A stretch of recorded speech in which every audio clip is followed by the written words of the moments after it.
Bonsoir, chers amis. Cher Carlo, un bon merci par tes mots.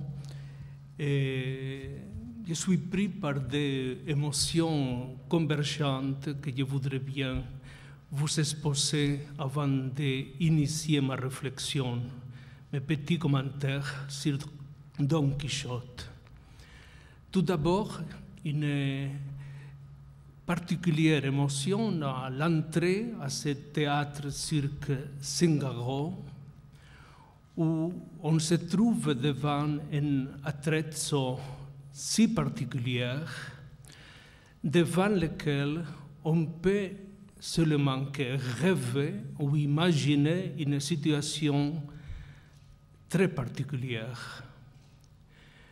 D'autre part, l'émotion suivant la mémoire de Jacques Ralit sur Jean-Pierre Vernant, un témoignage pour nous tous si proche, si chaleureux, si fraternel, pour une voix qui est restée toujours pendant des décennies de vraies réflexions sur des problèmes que chaque fois en plus ont une tension éthique innégociable. Je me souviens d'un séminaire sur l'étranger dans les premières 80 à l'école. Et pour moi, il est resté toujours comme le référent d'une discussion qui pourrait bien être continuée contre les événements qui se sont développés, surtout dans les dernières années, dans les banlieues des villes et pas seulement Paris. Je suis vraiment très honoré, très émotionné aussi par la condition de participer dans cette initiative. C'est les leçons du collège à Aubervilliers, comme je crois que c'est une expérience exceptionnelle et qui nous donne à tous le droit de rêver et de construire au-delà de las structures politiques conventionnelles de nouveaux ressorts pour construire soit la nouvelle communauté, soit au moins ce petit monde de micro-utopie auquel Carlo il a fait référence. J'ai passé presque une année à Prague et je fréquentais beaucoup le théâtre tchèque de Prague. Mon hôtel, il était très proche. Et quand je suis entré pour la première fois ce soir dans ce théâtre-cirque, j'ai eu justement l'expérience de quelque chose de magnétique et quelque chose aussi de magique. Et si je me souviens, c'est à la fin d'un passage de Don Quichotte, c'est la cueva de Montesinos, la grotte de Montesinos, que Cervantes imagine une certaine musique qui fait que ces fantômes qui peuplent les rêves commencent à danser et dire avec une danse qui n'a rien à voir avec les conventionnels, une représentation de ce qu'on a toujours aimé et qu'il n'est pas jamais arrivé. Et je m'imaginais dans ce moment comment, avec un couple de ce gong qu'il est là, avec ce formidable tambour, je me souviens bien de ce tambour africain toujours à la main, qui délimite le territoire. Le territoire arrive jusqu'à les limites où arrive le tambour. C'est pour ça que chacun cherche à faire avec le plus force un défi de la distance. Avec ce coupe de gong, on pouvait faire la preuve, mais nous sommes rassurés de les faits. Tous les petits bibelots, les figures qui restaient dans ce théâtre comme une espèce de Wunderkammer, pourraient commencer à danser comme un hommage, notre hommage à Jean-Pierre Vernant. C'est l'amour pour le théâtre, surtout l'amour pour la tragédie, nous donnerait derrière les masques cette présence d'un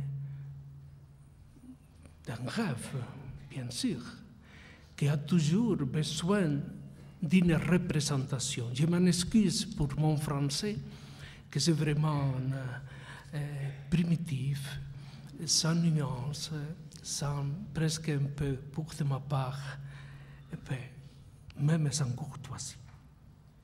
Qui est Don Quichotte? Ça, c'est ma première question. Qui est Don Quichotte? Je ne sais pas quoi dire. Quelle est la réponse juste?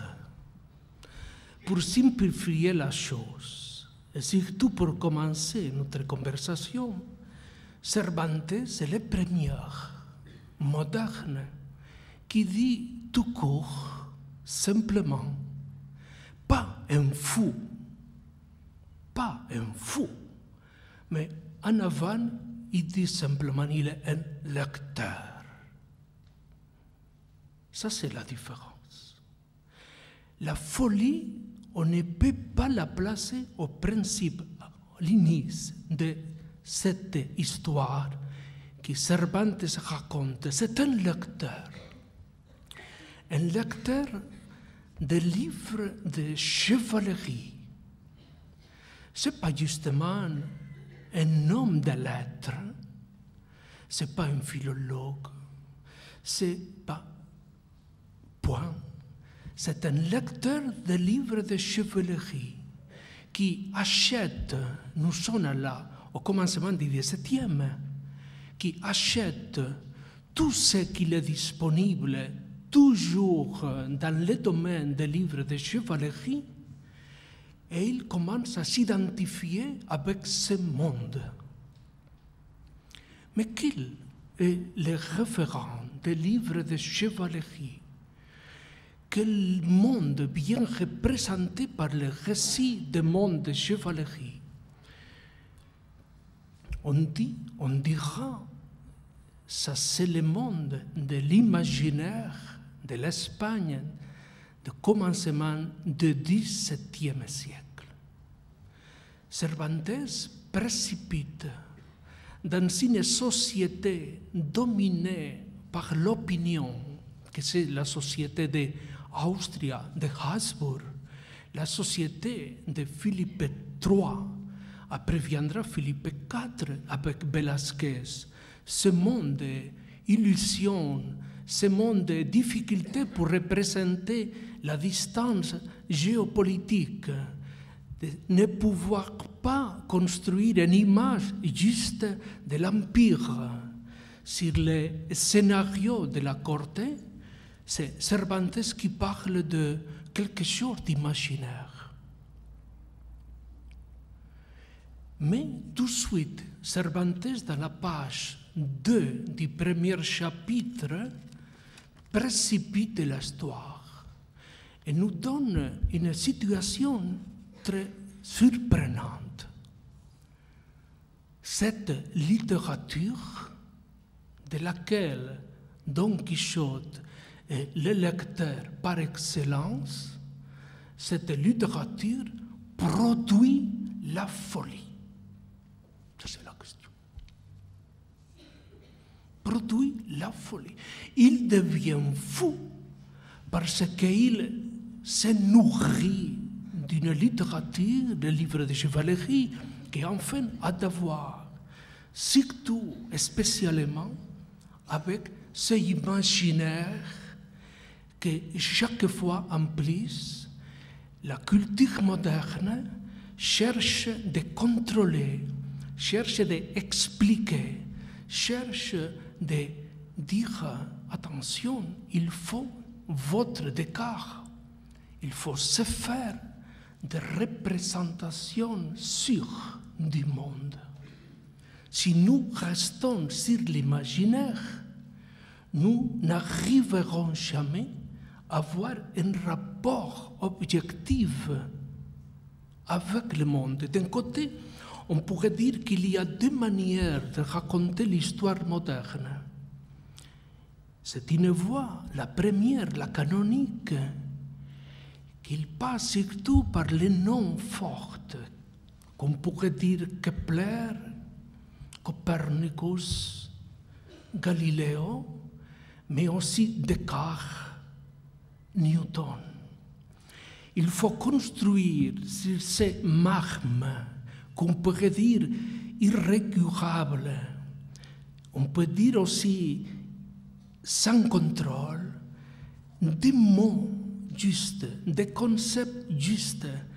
On assiste au commencement du XVIIe siècle à des procès symétriques, un procès dominé par la science et un procès interprété par la littérature. On ne peut pas imaginer Quichotte indépendamment de cette structure de oppositums. Il fallait penser en rapport avec cette histoire. Et c'est pour ça qu'on pourrait faire toute une interprétation de la vie moderne à partir de la tradition qu'on dirait rationaliste. Mais en même temps, et avec les mêmes droits, on pourrait faire une autre histoire, raconter une autre histoire, que dans ce moment-là pourrait passer justement par ces représentants du scepticisme moderne. On pourrait dire votre Montaigne, Don Quichotte, Shakespeare. La modernité naît comme drame, comme difficulté, comme illusion, comme asymétrie entre le langage et le monde. Et si le monde seront toujours d'un côté tout ce travail de construction qu'on pourrait dire la science et les témoignages plus remarquables, et de l'autre, c'est cette littérature que Cervantes introduit d'une manière très efficace. A été justement Michel Foucault, professeur au Collège de France, que dans les chapitres, les très brefs chapitres dédiés à Don Quixote, dans les mots et les choses, nous présente justement la structure, les chambres de l'errance de Don Quichotte, qu'il est cette errante dans la Silva des signes. Il y a cette difficulté pour voir, identifier quelles sont les choses. Les signes, encore, pour les, on pourrait dire les nominalistes, Shakespeare, encore resteront comme ce sont nomina sunt, dira Shakespeare toujours. Ce sont des noms. Mais à la fin, dira aussi, what is a name? What is a name? What is a sign? Ça vient dire que c'est Morris, plus tard, qui reprendra l'argument de Shakespeare pour dire c'est difficile de construire un langage qui nous donne la mesure juste du monde. Dans ce moment-là, le scepticisme moderne, éliminé du contexte historique à cause du rationalisme scientifique, laissera que l'espace proprement pour Don Quichotte reste la littérature. Au chapitre 6 de la première part de Don Quichotte, Cervantes signifie on pourrait dire, un témoignage judiciaire. On brûle, on décide de brûler la bibliothèque de Don Quichotte. Chapitre 6. On n'a pas besoin de lire le chapitre 6, première partie. Ce sont les amis de Don Quichotte qui sortent pour les reprendre et l'emporter à la maison. C'est le Barbero qui fait le rôle de médecin. C'est le Bachiller qui fait plutôt d'homme de lettres, un humaniste. Et c'est un prêtre, le curé, qui a la légitimité cléricale. médecin, bachiller et clerc, décide et on assiste à un diagnostic très particulier dans ce moment-là. On dit qu'il n'y aura pas un rapport, une relation entre la bibliothèque et la maladie, entre la littérature, livre de chevalerie et la folie, et tous restent d'accord. Bien sûr, il y a un rapport direct, mais alors il faudra choisir, il faudra identifier les livres responsables de cette folie. Et on se trouve devant une difficulté herméneutique. Comment savoir qui sera le titre responsable? Ça sera l'Amadis, le livre plus aimé par Don Quichotte, sera un autre livre. La solution, c'est brûler la bibliothèque complète. Et c'est l'assistant, la dueña de Don Quichotte qui fait une réflexion finale en disant, la pauvre disait, mon pauvre Seigneur, ¿cómo no va a estar loco si ha leído todas estas cosas? Comment il ne sera pas fou s'il a lu tout ça? Ce n'est pas le bachiller, ce n'est pas le curé, ce n'est pas le médecin. Dans ce moment-là, le concept folie a un rapport scientifique très faible. C'est justement même Michel Foucault que son très belle histoire de la folie à l'âge classique, un livre admirable, dira que pour le moment encore, la folie c'est une chose qui n'a pas son discours et qui fuit toujours de ce contexte. Et le décret pour la création de l'hôpital général, un décret français, établissent toujours le besoin, la nécessité d'établir un espace spécifique pour tous ceux qui n'ont pas les idées homologuées avec les communs. Mais alors la folie a toujours un spectrum très ouvert et très complétaire. Ça c'est bien sûr l'histoire allemande, reste pour nous exemplaire. Le dernier dimanche de chaque mois, dans le port de Basel, dans le port de Basilée, partait la Narrenschiff, ce bateau pour les fous qui les promenait par le Rhin et on les laissait là, livres sur Mainz, Heidelberg, les Palatinats et tout ça, comme une promenade.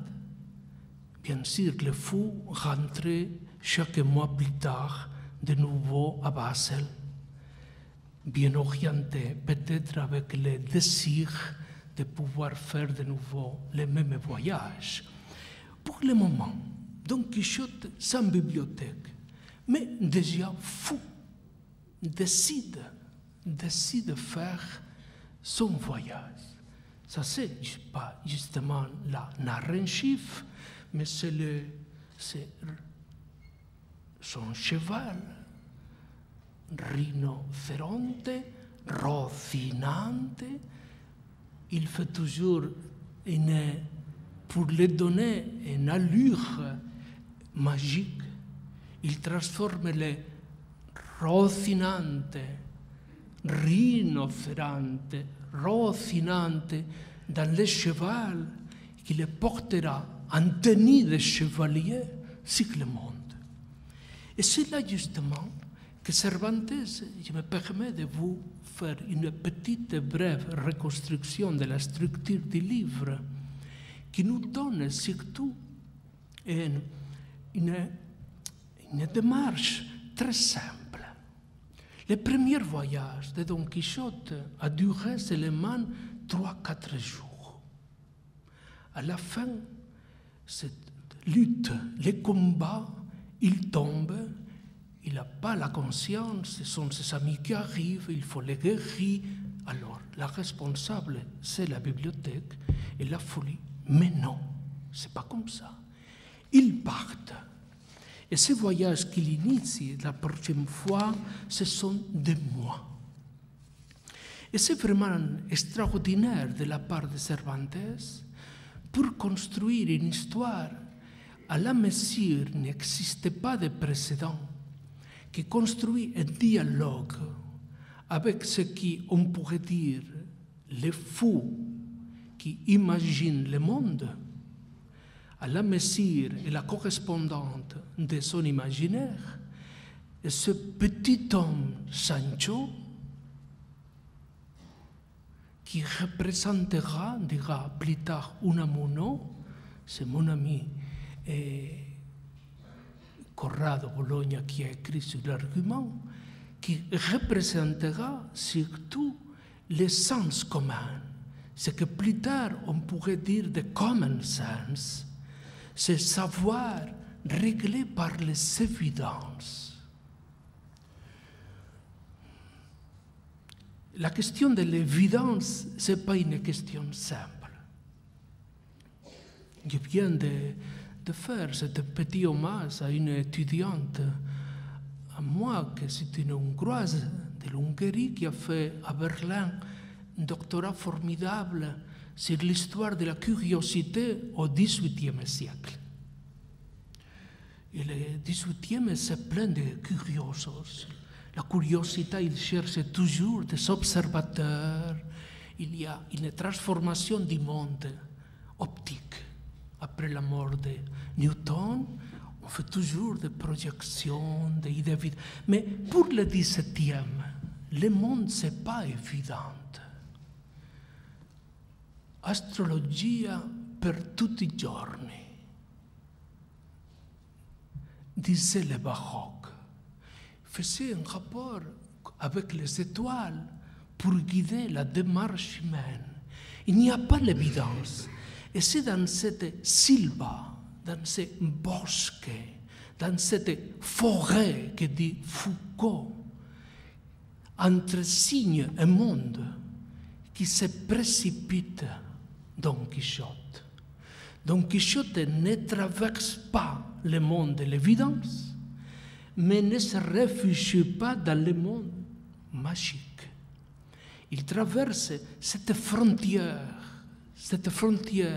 et ce qui donne justement, à Don Quichotte la force de l'appartenance, pas seulement à l'imaginaire espagnol du siècle d'or, mais à l'imaginaire européen. On a parlé avant sur un Don Juan à la Bastille. Mais justement, Don Quichotte et Don Juan, les deux figures qui naissent dans la culture espagnole, ça sonne la même chose. Je ne voudrais pas exagérer l'argumentation. Mais il y a une correspondance. Don Quichotte reste dans la difficulté d'établir la correspondance entre le réel et la fiction. Don Juan a toujours la difficulté d'établir la correspondance entre le bien et le mal. Il n'est pas compétent pour dire « ça c'est pas bien ». La perspective morale de Don Juan élimine la certitude morale pour donner au corps un protagonisme sur lequel on n'a pas encore le discours. Ça sera bien de dire un peu plus tard que dans la deuxième partie, c'est quelle part de la deuxième sortie, Don Quichotte traverse justement tout ça. J'ai trouvé un petit texte que je voudrais simplement vous lire, ce sont des rigs écrits par Kundera. Kundera appris bien sûr, après Kafka, que Don Quichotte restait central dans la tradition européenne. La réception slave, russe, Mitteleurope de Don Quichotte a été toujours très différente de la réception allemande qui a cherché surtout à pratiquer jusqu'à la tradition Schlegel de romantiser Don Quichotte. Je crois que romantiser Don Quichotte, c'est un travail un peu difficile. Mais ce sont les Russes, surtout, qui ont décidé, et c'est justement, avec une manière très particulière, Kundera, qui dit comme ça, quand Dieu, quittant lentement la place d'où il avait dirigé l'univers et son ordre de valeurs, séparer le bien du mal, et donner un sens à chaque chose. Quand Dieu se retire, Don Quichotte sortit de sa maison et il ne fait plus en mesure de reconnaître le monde. Celui-ci, en absence du juge suprême, apparaît subitement dans une redoutable ambiguïté. L'unique vérité divine se décomposa en centaines de vérités relatives que les hommes se partagèrent. Ainsi, le monde des temps modernes naquit et le roman, son image et modèle avec lui. Kundera établit ce rapport entre la naissance du roman et la situation qui accompagne quand Dieu se retire du monde. Et c'est justement dans ce moment-là que Don Quichotte quitte la maison. Mais dans ce voyage, les correspondances n'existaient pas, sont seulement des imaginaires. S'il y a des moutons, pour Don Quichotte deviennent des armées. S'il y a des moulins, Don Quichotte les interprète comme des géants. S'il y a un petit lac, c'est l'océan. Il y a l'incompétence pour établir un rapport, justement. Mais en même temps, il cherche à produire dans la séquence des situations une tension éthique que les étudiants qui ont travaillé justement pour faire les fiches admirables travaux sur les commentaires à Don Quichotte, je vous félicite avec enthousiasme, justement prennent en main toute cette errance et aventure. Parce que si on prend la question seulement comme une question d'errance due à la difficulté d'établir les correspondances linguistiques, nous nous trouvons devant un argument classique. Mais Don Quichotte et ses Cervantes qui, en plus, donnent au voyage de Don Quichotte une tension éthique. Vous avez dit aussi esthétique. Je crois que c'est plus éthique, esthétique, ou pour régler bien la chose, éthique, esthétique.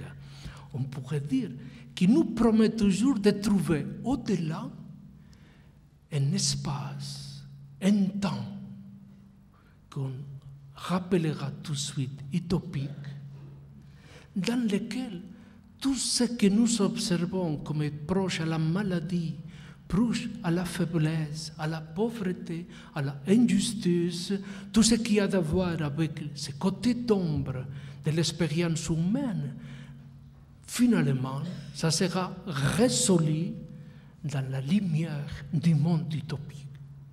Parce que c'est très important de savoir que si nous nous demandons pour qui est Don Quichotte, c'est très important aussi de se demander par d'où vient Don Quichotte. Et ce Cervantes n'a pas réglé la chose d'une manière très spontanée, par simple invention. Non, absolument.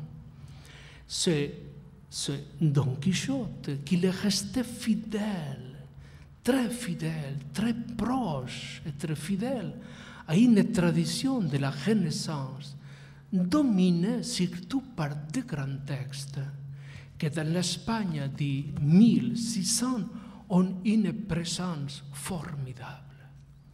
Ça a été justement Marcel Bataillon qui, au moment d'étudier l'érasmisme espagnol, Erasme en Espagne, reste pour nous un livre de référence très important, nous présente justement comme dans la tradition espagnole a été toujours présent cet éloge de la folie d'Erasme, 1506, traduit en espagnol en 1625, et qui a une fortune formidable, et que c'est mourir en commun, et que pour Erasme c'est le fou, c'est la folie comme condition de la vision, comme condition de l'imaginaire, comme condition de l'observation au-delà d'eux. Et c'est justement sur la table de travail, sur la scribania de Cervantes, qui a été toujours présent un autre livre de la tradition de la Renaissance italienne, que j'ai eu la fortune d'une nouvelle édition, quelques années, que c'est le Momus d'Alberti, c'est le petit Dieu qui fait toujours l'observateur de ce futur. Cette tension qu'on pourrait appeler, et ce qui nous donne aujourd'hui surtout on pourrait dire un droit, nous donne un droit à penser et dire quelque chose. C'est Kafka, toujours qui emploie dans son langage, c'est donner le droit de penser et dire quelque chose. C'est très curieux que dans le testament spirituel de Jules Deleuze, qui a circulé seulement entre les amis, ça a été Gilles qui a commencé son testament spirituel. J'ai eu l'occasion de le lire. Seulement la mort nous donne le droit de dire et penser quelque chose. Point. Et ça vient les choses que la mort nous donne le droit de dire et penser. C'est justement cette tension utopique qui donne à Don Quichotte le droit de pouvoir imaginer un monde utopique. Peut-être, le drame reste et arrive dans les moments dans lesquels les rapports entre littérature et réalité s'opposent en donnant à la réalité la force irréparable du fatal. Je suis convaincu que avant qu'il commence Cervantes à rédiger la deuxième partie de Don Quichotte, 76 chapitres, il a accepté négocier devant l'époque les conditions de la possibilité d'un discours utopique. Et il devient plus érasmien. Et il s'associe aussi à une tradition sceptique. Et il devient chaque fois en plus sceptique.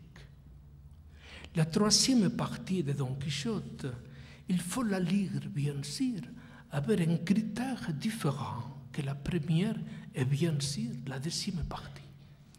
Parce que Cervantes a commencé à établir par des systèmes d'observation, il a été malade, il a demandé au roi, justement, la prévenda, le privilège d'avoir une petite renta. Il a été dans les campagnes d'Oran, il a été en Archélie. Il a écrit Les Bains d'Archel, une petite page orientalisante avant la lettre, qui représente toute cette fortune, a été prisonnier du Turc. Et il présente ses mérites personnels pour dire peut-être, monsieur, vous savez, la générosité de reconnaître mes mérites, pas d'écrivain, mais de soldat, n'a eu pas une réponse positive. Il commence, c'est ce scepticisme qui commence à peupler toute sa vie intérieure. Et à un certain moment, ça a été comme ça. Il commence à rédiger la troisième partie de Don Quichotte. Chaque fois en plus, le rôle, la présence de Sancho est plus important. Sancho introduit des observations morales. Il fait des observations ethnographiques. Il commande les événements. Il dit peut-être, Seigneur, les choses ne sont pas telles. Mais comment ça, Sancho? Nous sommes toujours d'accord. Et vous maintenant commencez à dire peut-être que les choses ne sont pas. Comment ça, Sancho? Il faut marcher, on verra. Tu verras la fin. Mais vous savez, vous m'avez promis une petite insula. Bien sûr, Sancho, on arrivera et tu auras l'insula. Tu seras le gouverneur, le grand gouverneur. Tu as tous les mérites pour devenir gouverneur de cette insula. À la fin, sans fortune et sans droit, on précipite Cervantes. C'est final avant la mort, parce que aussi pour Cervantes, l'œuvre finale coïncide avec la mort. Et c'est le moment de rentrer à la maison. Après faire tous les parcours de la Mancha, d'avoir vécu toutes les aventures possibles, d'avoir construit pas à pas cette errance formidable. Dans son discours, c'est justement Don Quichotte. Don Quichotte décide de rentrer. On ne sait pas pourquoi. Et la mélancolie de Don Quichotte coïncide avec la mélancolie de Cervantes. C'est le chef d'œuvre de Cervantes, c'est faire coïncider sa propre mélancolie avec la mélancolie de Don Quichotte. Rentre pas pour mourir. C'est évident qu'il prépare sa mort. Mais Cervantes, il a décidé de construire un scénario formidable pour faire rituel la décision qui prépare la mort.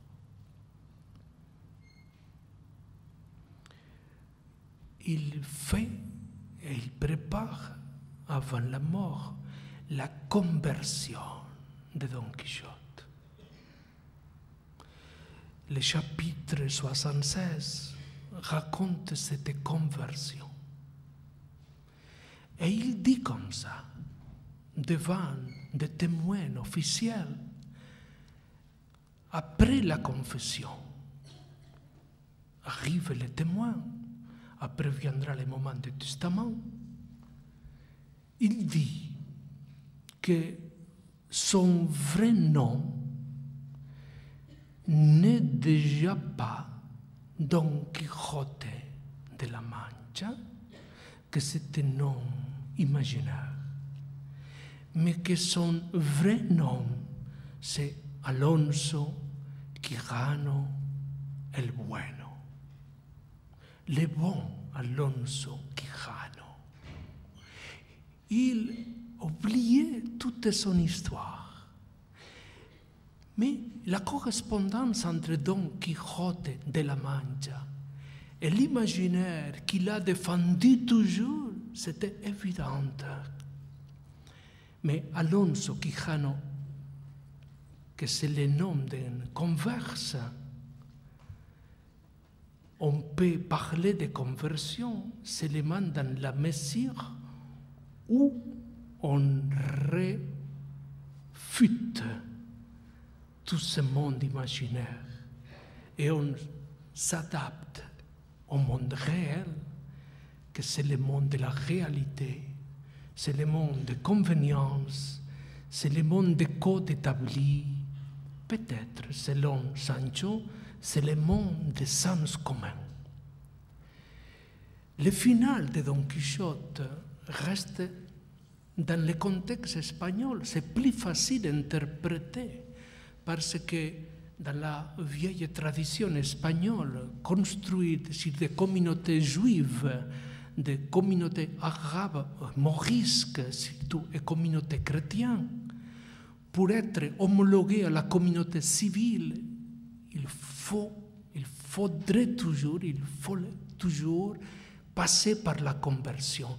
Et la conversion portait toujours le changement de nom. L'Espagne est pleine de converses dans le XVIIe siècle.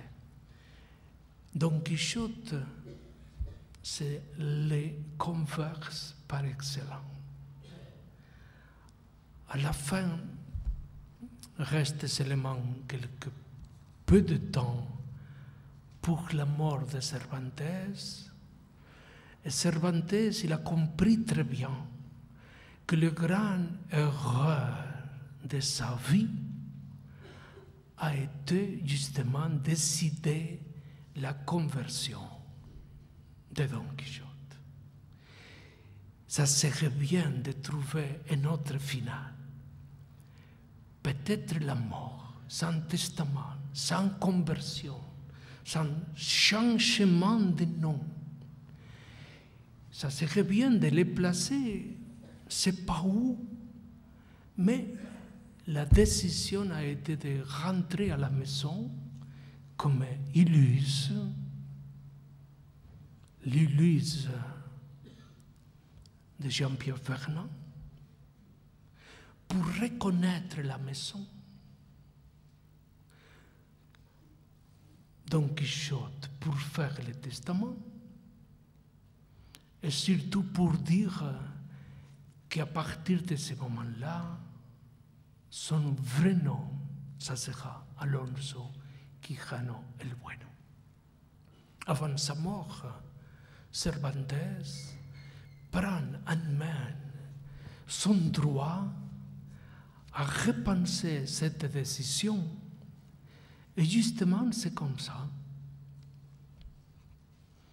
Il écrit d'un coup le livre plus fou qu'on a écrit dans l'époque moderne, que c'est le Persillès, où tout est dominé par la folie, par l'imaginaire, par l'expérience utopique, par des scénarios comme le cirque, théâtre, Bartabas, où sont convoqués tous les fantômes qui ont assisté à la longue démarche de les 3 sorties de Don Quichotte.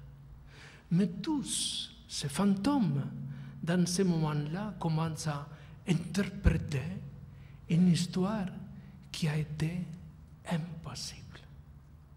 Cette réouverture de ces scénarios utopiques, c'est vraiment le testament de Cervantes qui corrigera de quelque manière le testament de Don Quichotte.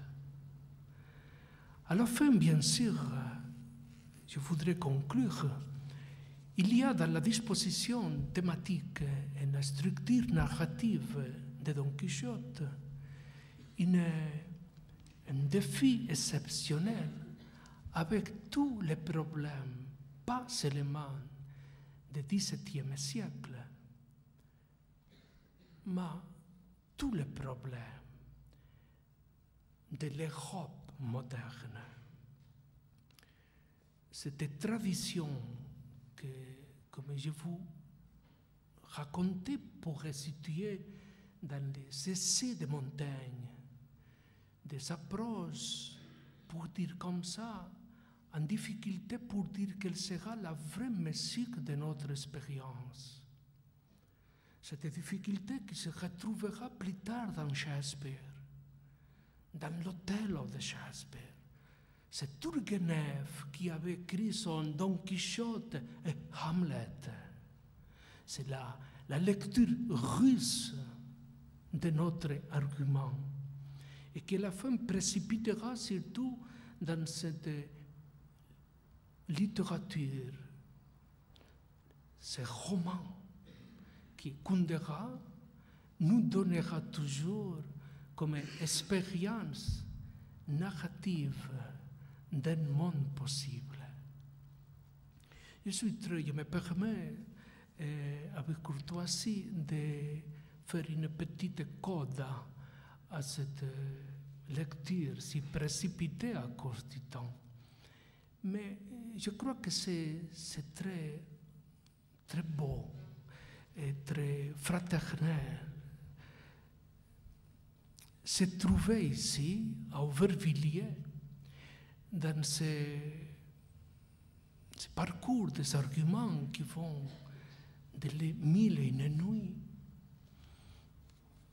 à la Commedia, à l'Odyssée, à Quichotte, à Victor Hugo, que mon cher ami Milner fera prochainement, le Rimbaud de Bonnefoy. Ce sont des moments dans lesquels la littérature a eu le droit de pouvoir représenter, imaginer ce territoire de nos rêves.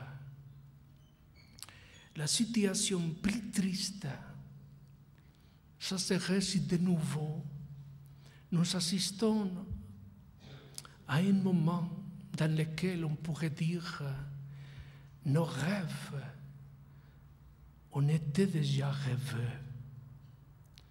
C'est en 1938 qu'un philosophe très remarquable, Edmund Husserl, dans die Krise der europäischen Wissenschaften, il écrit à la fin comme ça, en parlant de l'Europe, disait, dieser Traum ist ausgeträumt. Ce rêve a été déjà rêvé et pour ça, c'est fini. Non, non, nous revendiquons les droits de rêver, les droits d'imaginer, les droits de penser avec magie, avec votre théâtre, avec la vie, ça serait mieux encore, le futur. Et même si aujourd'hui peut-être ne sont pas possibles les grandes utopies, nous avons le droit, nous avons le droit d'imaginer ces micro-utopies comme les soirées à Aubervilliers. Bon, merci.